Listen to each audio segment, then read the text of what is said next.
Not only are you 65, you're grossly overweight, and she's managed to reverse all of it. We have to be intentional about the habits and behaviors that we do. You know, it's like, imagine when you're 60. There's always going to be an age-related decline, regardless of how fit you are. The younger you start, the more you do, the better off we're going to be. Some people are like, oh, you know, yeah, but I'm 45 now.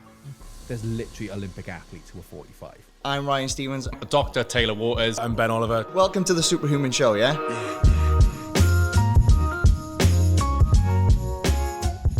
What's up, guys? Welcome to the Supra Human Show with your hosts, Ben Oliver, Ryan Stevens, and the doc, Taylor Waters.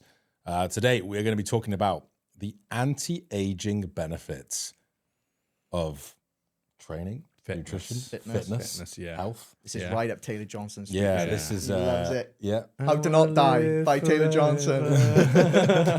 I'm going to live till I'm 150. It's a funny one because most of our marketing will talk about the aesthetic Because that's all that really benefits. matters. Because that's all we care. Yeah. The anti-aging is pointless. Die in a big box. Die jacked. But there are loads of health benefits outside of just looking good and feeling good, which we do emphasize to our clients, especially because a lot of our clients are late 40s, 50s, some in their 60s, some even in their 70s, where it does the ratio kind of changes, where when you're younger, you know, I would say there's like a 1 to 10 ratio of health benefits to aesthetics. All you're interested in is looking good. Aesthetics over everything. Yeah. And you will actually sacrifice health for the aesthetics. Yeah. And then as you start to get older, you know, maybe you start having kids. And I still focus on aesthetics. Yeah. Then you want to be the Jack Dad. And then Look, boy, look how Jack Dad is. But I think as you do get older, you do start thinking more about your quality of life. And, you know, when you start getting your health checkups from your doctor and you're looking at things like resting heart rate, blood pressure, bone density, things that like we know from the evidence are associated with cardiovascular disease, high cholesterol, high blood pressure, all of these things that can massively impact your quality of life when you're older. I think as we start to get older, the general consensus is things start to decline, right? You know, There's always going to be an age-related decline, regardless of how fit you are. We want to try, and the younger you start, the more you do. Like you were saying, Taylor, the bar is set high. You know, so the more stuff we can do to slow that decline, the better off we're going to be. Yeah. Go on. There was a study. Jinx. Yeah. There was a study where, I can't remember what it was, but it was basically showing it was like what fitness performance you have at, say, 30 and what that would look like then when you're 70. And like there's obviously a decline off. Like if you're running a 45-minute 10K when you're 30, you're not running a 45-minute 10K when you're 70. Even if you maintain your running performance, like there's always going to be a drop-off.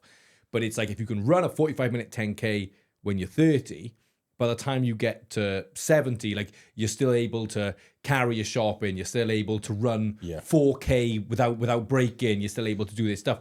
And then it's like, whereas if you can't even run 3K when you're 30, what the hell is that going to look like when you're 70? In a wheelchair. Yeah. It's literally, and then people are like, oh, well, you know, but it's very natural to blame it on aging because there is always going to be the age-related decline. Yeah. But it's like, some people are like, oh, you know, yeah, but I'm 45 now. I'm like, there's literally Olympic athletes who are 45. Yeah. Like, you're on about, like, just getting up out of a chair. Yeah. You're on about, like, oh, it hurts bending over. And also there's a big difference here. It's the people that will say that when like, oh, yeah, you know, just like when I got to 40, my back started. It's like, well, you haven't done anything to strengthen your back in your 20s. That's why it went in your 40s. Yeah. But I think it was Peter Attias was saying there's a direct correlation between VO2 max and longevity. Like the higher your VO2 max, the likelihood, the longer you are to live.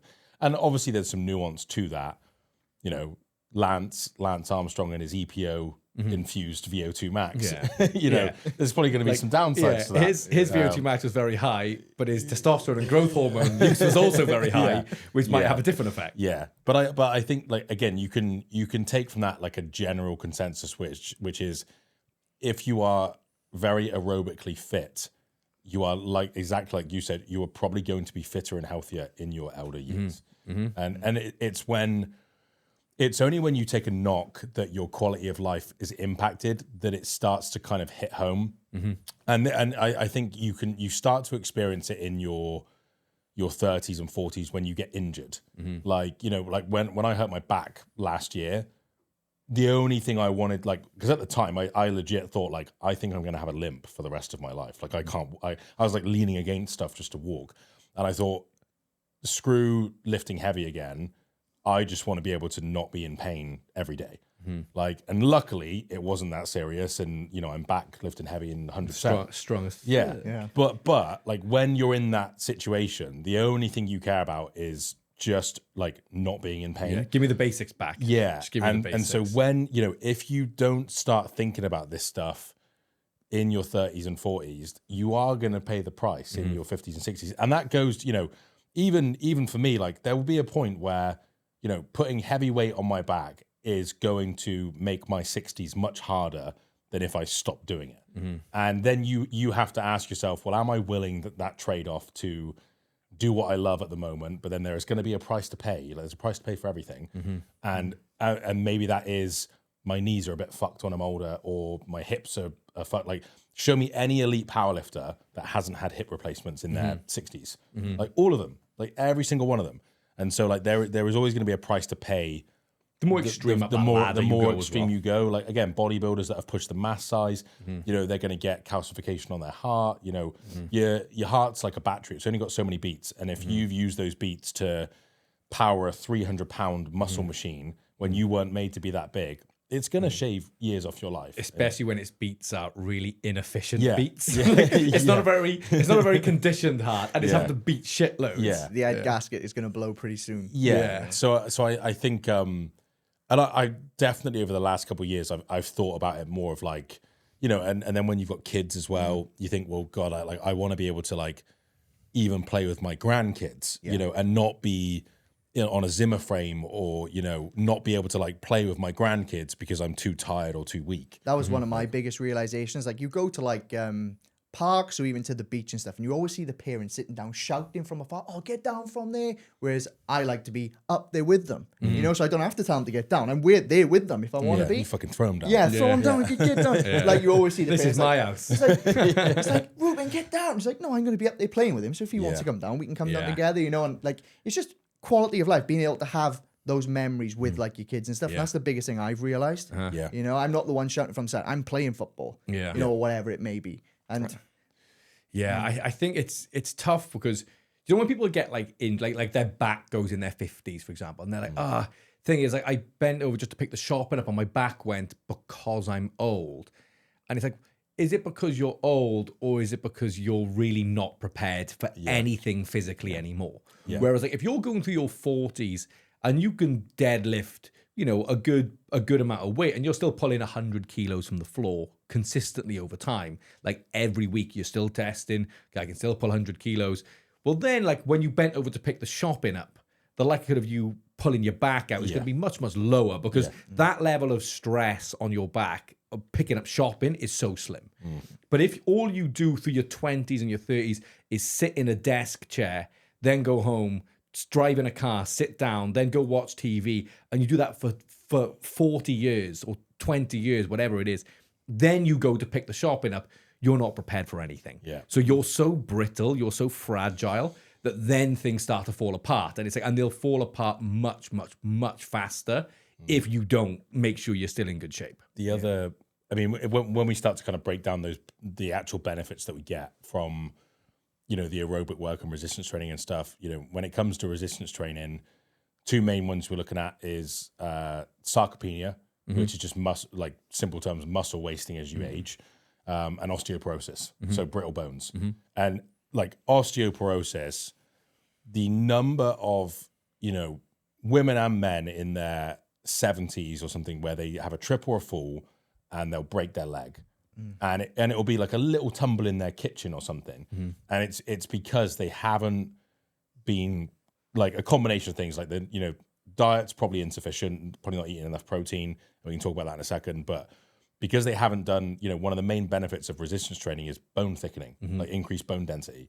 And if you continue to do that, and it doesn't have to be heavy back squats, but like putting your muscles under tension, like mechanical tension, it may save you when you're older, when you fall over. Like if you fall over and, you put your arm out, your arm's not going to break. If you land on your hip, you're not going to need a hip replacement. You're going to have a bruise, and I don't want to, be a pessimist, but it will happen. Like when you're going to fall over at some point in your older years, whether you slip on your ass on ice or if you are stronger, though, the risk of falls is much, much lower. You're way more stable, and so all of those things. But like the number of times you hear that someone has a fall and then they die like a year later. And it's because like whether they knocked their head or something, and it's like, and it really fucks them up. Yeah. And you think like like you could say like, oh, if only you did resistance training for 40 years. Yeah. but it's like, but these habits that you build now are really going to pay off in that long run. Now. Well, we go back to what you say. What price are you willing to pay? You're going to pay the price of training, resistance training, to then not have those risks when you're older, or are you not going to train and then pay the price later that when you fall, you could die? Yeah. It's like now you're in your 50s and you've got wafer bones. So it's like now I'm so at risk of if I take a tumble, something's going to snap and something's going to go. Whereas like, again, if you've been lifting weights for 20, 30 years, your durability is so much higher. So it's like, okay, yeah, I fall, I bash my elbow. I mean, my old man, he hasn't been like a heavy lifter or a mental athlete by any means, but what he has been is physically active. Like he works an active job. He's up and down ladders. He snowboards. He plays a bit of sports here and there. He'll run around. Like there's one thing that he always says. Like he's 78 now, and in the office block that he works in, there's a set of stairs, and he goes, whenever I have to go up to the top, I'll always run it. It's just that test in my head to be like, I can still run up these stairs. Yeah. And he's been doing it for like 10 years. He goes, and he just jogs up them, and he's not fast. Don't get me wrong, he's an absolute slug. But it's like, just that it's just those small things that add up over time. And like, mate, when he was like 70, must have been 74 at this point, was up a ladder, stepped backwards, missed his step, fell, landed on like broken brick and stuff because they were taking a wall down, smacked his head, broke a rib, and he was like, oh. And then I was like, so I went and grabbed him, took him down to the hospital, and he was like, oh, I got some work to do. Like, and then the next day he's driving around, he's in pain. He's like, oh yeah, my ribs a bit sore, but he's taking it like a champ. But if you had thrown your average 78-year-old bloke down, literally dead on impact, it's like they would just shattered like a pane of like glass. It's just. I don't think people realize how much of a role it plays building up that durability for when you get older. It's definitely overlooked. And I think it's overlooked as well because it's hard.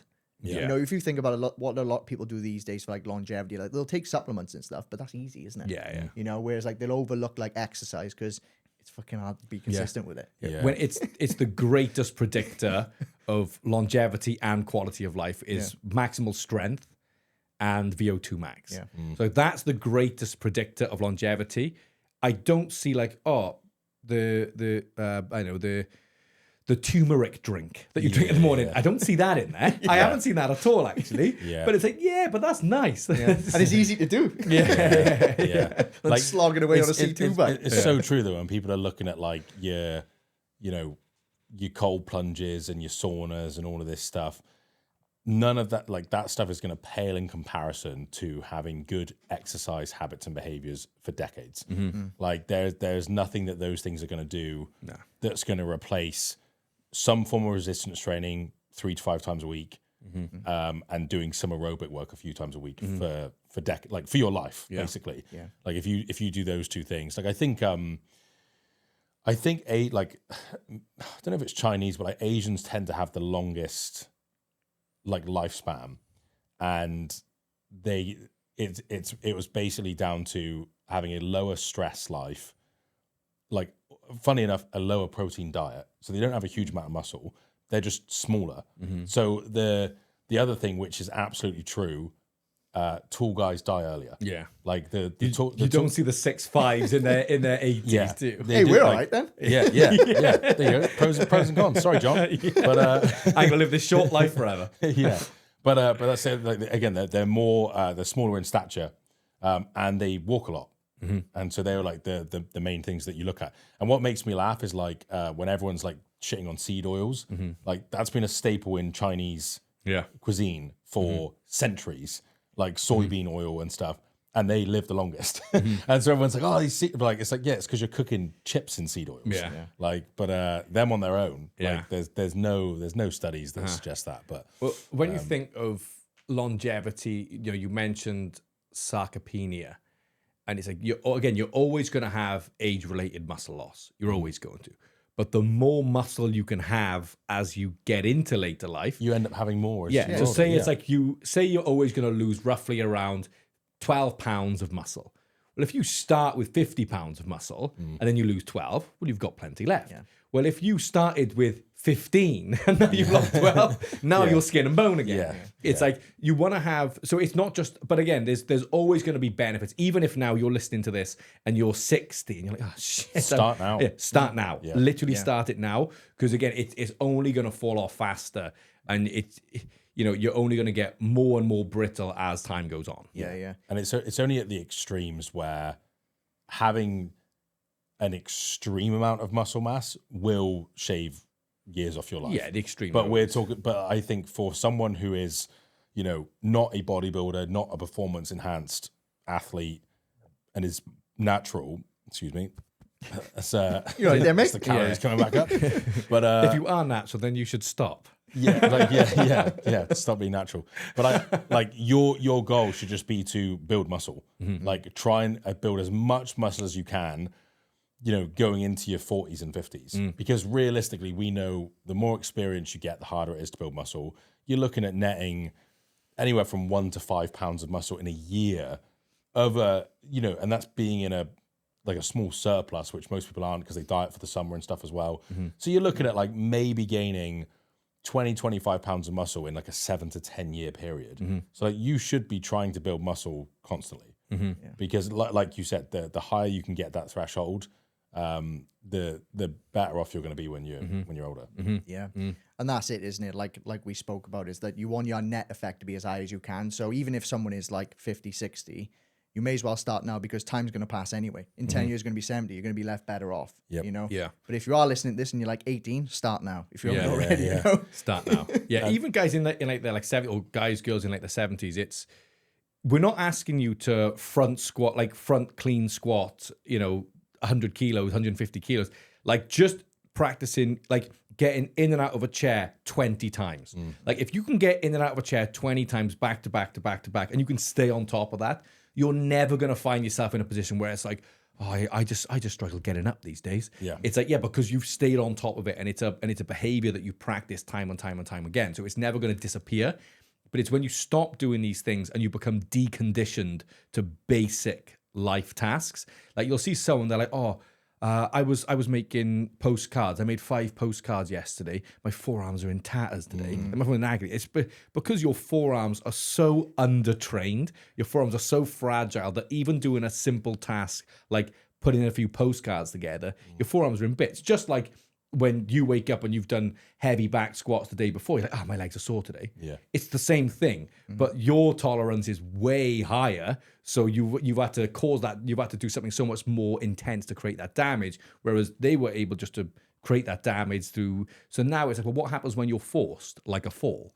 Like where you're forced to do something that's way higher than that? Again, things are just going to fall apart. I was going to say, it just made me think when... I don't know if you guys remember when you first started driving when you were 17, your shoulder aches when you drive. Because you're not used to doing this. And your foot on the clutch. And I used to get my tibialis. You've got really sore shins and a really sore shoulder because you're not used to just doing this for hours. And then you think now it's like, well, I've done it for 20 years now, or 15, 20 years. And it's like, you never get shoulder ache from driving now. Yeah. But I remember when I first started driving, I was like,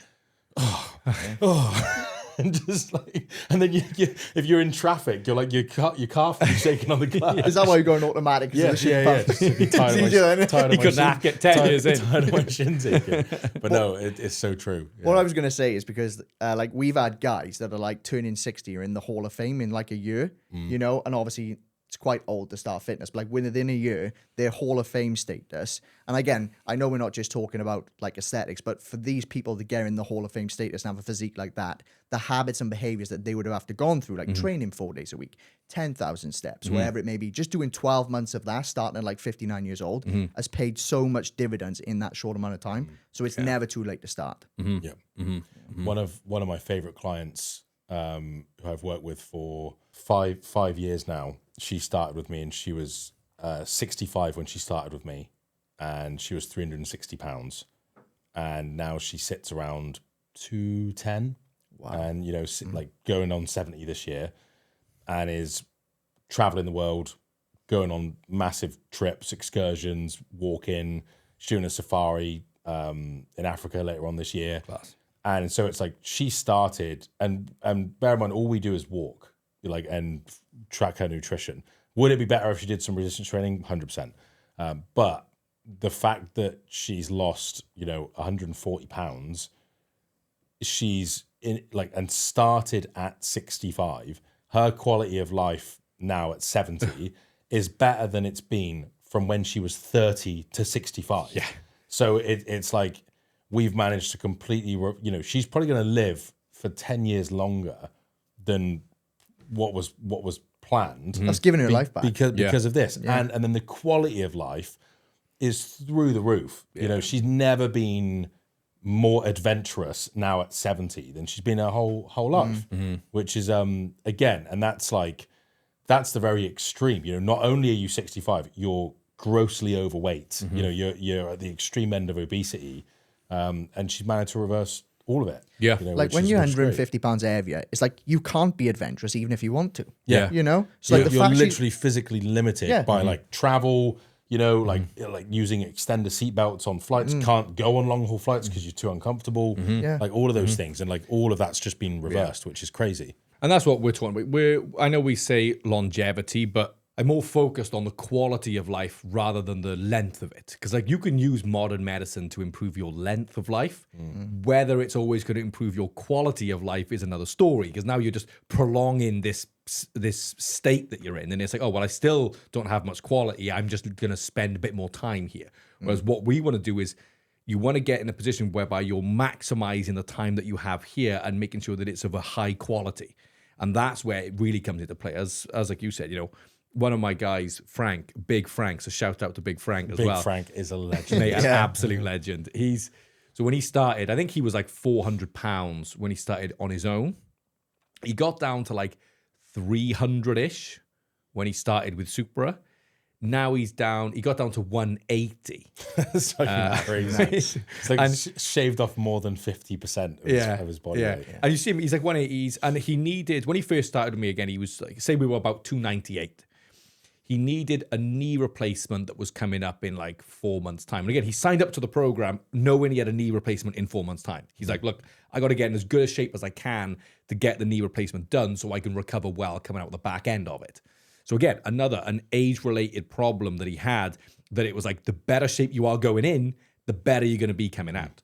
So we got to about 2 weeks before the knee replacement, and he's walking on the treadmill, and then he felt like a bit of a crunch in that knee, and he said every step was pain, just pain. But like, not only have you got no cartilage in your knee, so you're bone on bone, but you're also 400 pounds at one point. Like, no wonder your knees hit. You can have cartilage that's 3 inches deep, and it's still going to hurt. But then after that, he went, oh, and the knee was like, oh, it feels okay at the moment. And he went to see the surgeon, and the surgeon was like, well, are you in any pain at the minute? He was like, not really. And he was like, well, although you haven't grown the cartilage back, like maybe there was some calcification of tissue or whatnot that was causing some of that pain. Yeah. So now he's still bone on bone. But as he's only like 185 pounds at the moment, it's like he says, I can't leg press really heavy weight because that much force on it does cause some pain. But like walking around, lifting some light weights, lunging, bending over, he's like, I have no pain whatsoever. So it's like the age-related decline that he had of the knee giving way, which was always going to happen. He's now able to avoid the surgery. He's solved the symptom problems. So now, like, again, you speak to him about his life. It's almost like almost like he's the happiest man on the planet. He's like, I'm just so grateful for everything I've got. And it's like, mate, that's what it's about. So now, he's 60, I think Frank is. He's definitely 60. around that mark. No, I know.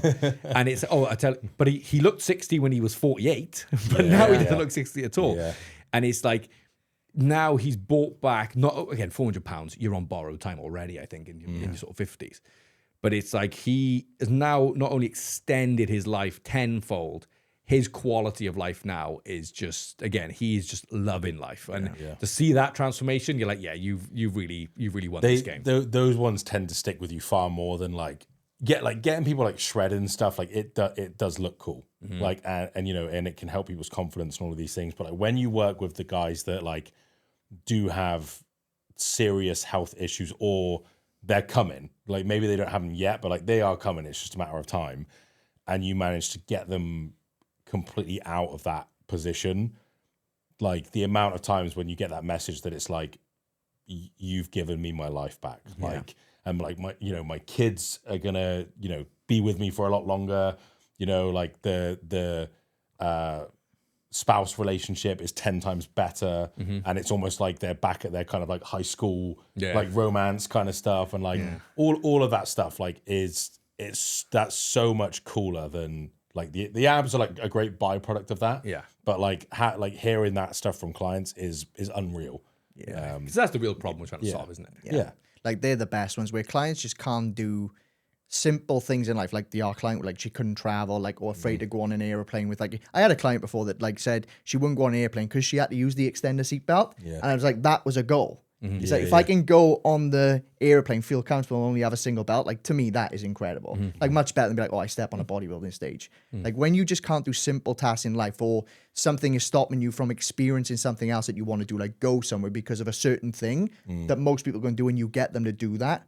That to me is like, it's way mad. Better. Like, I remember I have a catch up call with Candy. Candy's the client, the 365 client. We had a call every week for 5 years, like without fail. And about 2 or 3 years in, I think the lowest we got was like £200. And she had sent me initial pictures, and we never did progress pictures after that. We just, I could see it on when we did a Zoom call. It's like but I only ever saw her from like, mid chest up. And she messaged me, and she's like, oh, I was putting on my clothes, and I realized I was wearing the same clothes that I was wearing when I was 360 pounds. And she's like, can I send you a picture? And we were on the Zoom call, and she sent it to me, and I looked, and I just started crying, and I was just like, oh my God. I was like, you have lost like 160 pounds. And then she started crying, and I was in shock by it. I was just like, this is like insane. And it was like, she was holding the t-shirt out, and I was just like, you've shaved 20 years off. Yeah. They're the biggest ones when you get clients that fit into old clothes, and like the jeans when they pull it out. It's like, geez, I can fit 2 of me in here now. I think that's when it hits them hard. It's like, oh my God, I used to fill these, and now I can literally fit 2 of me in here. And that's it. You're now talking about, again, when we go back to the anti-aging things of fitness, like Candy's literally turning back the clock. Yeah. She's doing things that a lot of people her age don't do. So like, although the chronological age is X, look at the behaviors. Like, just like my old man, again, a lot of my research in my PhD was around older adults. And a lot of the things that I would see, I would always ask the question, are you old? Like, are you an old person? Because like the definition of an old person is over 65 plus. That's an older adult. But you would ask someone who's 58, are you old? They're like, yeah, I'm old as fuck. And then you ask someone who's 75, and they're like, I'm not old.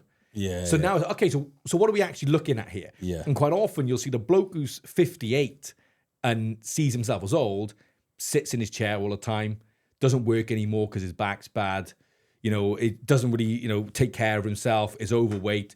Then you look at the one who's 75 and doesn't appear old. He's like, well, I'm still running around with the young kids. Like, again, like Frank, he's always like, I'm in the gym and I'm slinging around more weight than the young boys. That's why he doesn't view himself as old, because I'm doing the things that young people do. So why would I see myself as old? So it's all about perception rather than the chronological age. So if you can get yourself to keep doing the things that the young people do, the age, again, the age is just a number, but it's like, yeah, it doesn't mean that you're old if you view yourself as completely different, you know? Yeah. So, I mean, we spoke about kind of the sarcopenia, osteoporosis. I think the other ones that we'd look at is blood pressure, which I think this is why we harp on about steps so much. Like walking is one of the best things that you can do, and high blood pressure, like it's called a silent killer for a reason, and it's the annoying thing about it is it's one of the cheapest things to keep an eye on. Like you can buy like a blood pressure monitor for like $20 on Amazon and check it a couple times a week. And like having chronically high blood pressure will kill you faster than anything. And once your kidneys are gone, you're fucked. Yeah. Like that's it. If you have like high cholesterol or something, like you can reverse that. You know, like maybe you got a bit of plaque buildup and stuff, but you can reverse that. Once your kidneys are kind of starting to shut down, they don't recover. Like that's it. And like, you know, God forbid, then you have dialysis and those kind of things. Like, and a lot of times you see it a lot in bodybuilders because one of the main side effects of, you know, blasting steroids is high blood pressure, and they'll get their blood work done and be like, yeah, healthy as a horse. And they won't look at their blood pressure. And, but it's, you know, one of the things which was part of my master's was looking at the current recommendations for stage 2 hypertension, like high blood pressure. And, you know, the main ones were frequent aerobic activity. If you do have high blood pressure, they do recommend that you do reduce your sodium intake. But, you know, I think the reason why a lot of the studies will lean on that is because a lot of times people that have high blood pressure generally are overweight, and the foods which are high in sodium are typically the super high calorie, high in fats, you know, high in carbohydrates, like simple sugars and stuff. So it's almost like an imbalance between their sodium and their fluid intake as well. Yeah, and so I wouldn't say like, you know, because for athletes, like we always say like fucking smash the sodium, like it's great for you because they need it. Yeah, Great for pumps in the gym as well. Yeah.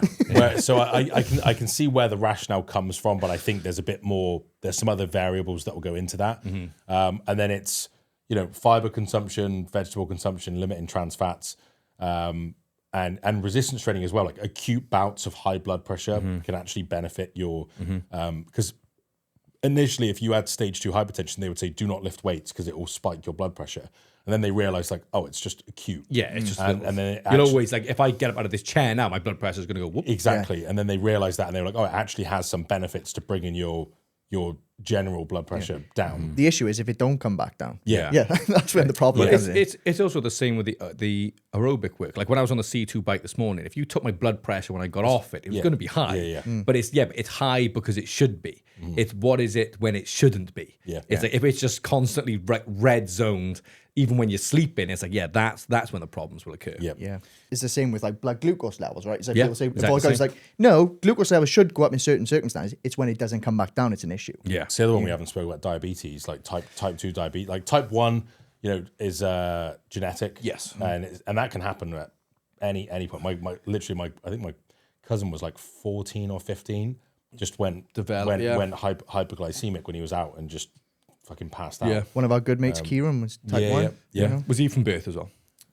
No, he found out when he was like 15. Yeah, just pancreas just decides pancreas to packs pack it in. But type 2, again, generally speaking, again, you can get like gestational diabetes and stuff, but generally it's from higher levels of body fat and getting that insulin sensitivity. But then people will look at, well, you should avoid carbs then. Carbs are the problem, when you can look at all of the research and it's being in a calorie deficit and dropping body fat and doing resistance training are the best things that you can do to improve your insulin sensitivity and reverse type 2 diabetes. So you can still eat carbohydrates and be in a calorie deficit and improve your insulin sensitivity. You don't have to go on a keto diet. You don't have to say now sugar is the devil. You just have to eat fewer calories and drop some body fat. And that's like, and again, you know, not managing your blood sugar has its own kind of long-term issues, metabolic health problems. And so I know, what does Gary Brecker call it, like dementia and Alzheimer's? It's like type 3 diabetes. It's like, no, it's not. It's called Alzheimer's and dementia. But that's why they're called those things. But type 4 diabetes. But I mean that's another one. Type 2 diabetes is extremely common. But they're the main ones that we look at. And again, like a lot of them, when you look at blood lipids, like high cholesterol, or high LDL, high blood pressure, type 2 diabetes or insulin insensitivity, the solution for all of them is typically a reduction in calories, emphasis on fruits and vegetables and fiber intake, aerobic activity, and lift weights. For all of them. Yeah. Like if you do those things, like it pretty much solves all of them in one. Yeah. And that's why we harp on the basics so much. And it can almost sound like, well, you know, it's a far more complicated matter than that. It's like maybe, but if you do those things, you ain't gonna make it worse. Yeah. Like at the very worst, it's gonna stay the same. Yeah. And so when people are looking at like, it's not the fact that I haven't lifted weights or done any exercise for 10 years. It's the fact that fruit is causing my blood sugar to spike. Yeah. Show me a fucking obese person that got that way from eating too much fruit. Yeah. Like, Yeah. it doesn't exist unless you're drinking innocent smoothies. Like, 500 apples in a can. But this is the thing, isn't it? It's like it can be simple. It's just not easy to do the basics consistently. Yeah. You know, like we've had within Superhuman, like we're partnered with biohacks. They get their blood work done. We literally do the basics for a period of time. They drop 60 pounds. Their blood drastically work, improves. yeah. Yeah. You know, it's just it's very difficult to do the basics consistently because the basics are pretty damn hard. Yeah.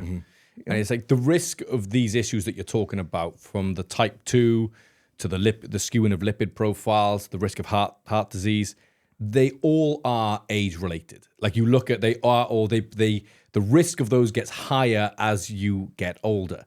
But again, there's that thing of your true, like your physical age, or like you see someone in their 60s and they're super fit, they're running around, they lift a little bit, you know, their VO2 max is good.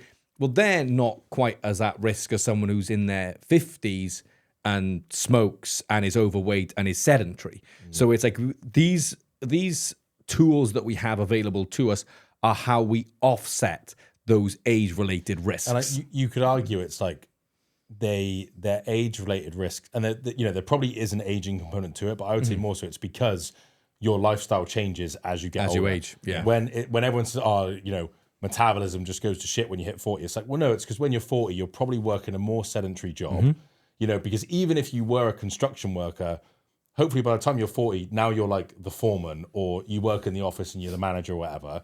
You're doing more sedentary work. You've probably got kids that stress you out, so your sleep isn't as good.